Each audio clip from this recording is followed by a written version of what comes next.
এখন নেশা। পৃথিবীর মানুষ মহিলা থেকে বেঁচে থাকো, পৃথিবী থেকে বেঁচে থাকো। পৃথিবীর মানুষ মহিলা থেকে বেঁচে থাকো, পৃথিবী থেকে বেঁচে থাকো। পৃথিবী জড়বস্তু, অত্যাধুনিক যন্ত্র। পৃথিবী জড়বস্তু, অত্যাধুনিক যন্ত্র।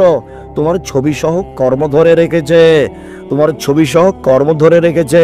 মিসকালা জারাতিন খাইরা ইয়ারা, মিসকালা জারাতিন সারা ইয়ারা। বিচারের মাঠে তোমার সামনে টিভির পর্দার মতো তুলে ধরা হবে, তখন দেখতে পাবো ওই যে পা পা বান্ধবীর সাথে আমি ঘুরছি, কেউ ঠেকাতে পারবে না। এটা তো দেখানো হলো। আবার একটু পরে এসে ফেরেশতারা বলবে পড়েন পড়েন পড়েন। আপনি পড়তে পারেন না, আরবিতে লেখা থাকবে ইকরা কিতাবা কাফা বিমা, আর তুমি কি করেছো? তখন আপনি পড়বেন আর বলবেন মালে হাজাল কিতাব লা ইয়াদুর সাগীরাতান কাবীরা। কি আশ্চর্য ধরনের খাতা, জীবনের ছোট বড় সবই যে লেখা আছে। আপনি নিজে পড়বেন আর বলবেন। তারপরে মাটি কথা বলবে, মাটি টপ টপ টপ টপ কথা বলবে।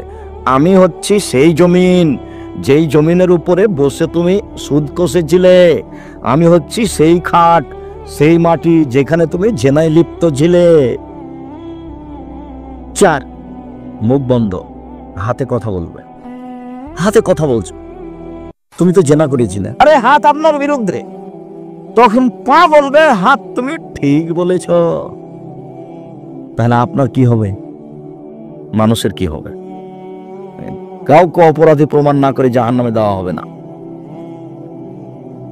একবারে খুব সংকটময় জায়গাতে রয়েছে, খুব সংকটময় জায়গায়। কিভাবে যে দিন কাটছে আমার আপনার একটু বুঝতে চাচ্ছি না, মানে কি যে হয় এটা একটু কেউ ভাবতে চাচ্ছি না। একটু ভাবা উচিত। সম্মানিত দিনী ভাই বোন, আমার খলিল মোহাম্মদ সাল্লাল্লাহু আলাইহি ওয়াসাল্লাম আমাকে বললেন পাপ করিও না। পাপ করলে আল্লাহর অসন্তুষ্টি নেমে আসবে, রুজি কমে যাবে, চাকরি মায়ের খাবে, ব্যবসা নষ্ট হবে, আত্মীয় স্বজন উল্টে যাবে, সম্পর্ক দুর্বল হয়ে যাবে, শ্বশুর শাশুড়ি জবে করতে চাইবে। যে শাশুড়ি কালকে সম্মান করে খাওয়াল ছিল, খালি রাস্তাতে জানতে পারছে যে আমি আসছি, আগে মরি জবে করে রেডি করেছে শাশুড়ি, ওই শাশুড়ি বলছে থাকতে আয় না, তোকে আমি দেখাচ্ছি, ওকে জয় করবে।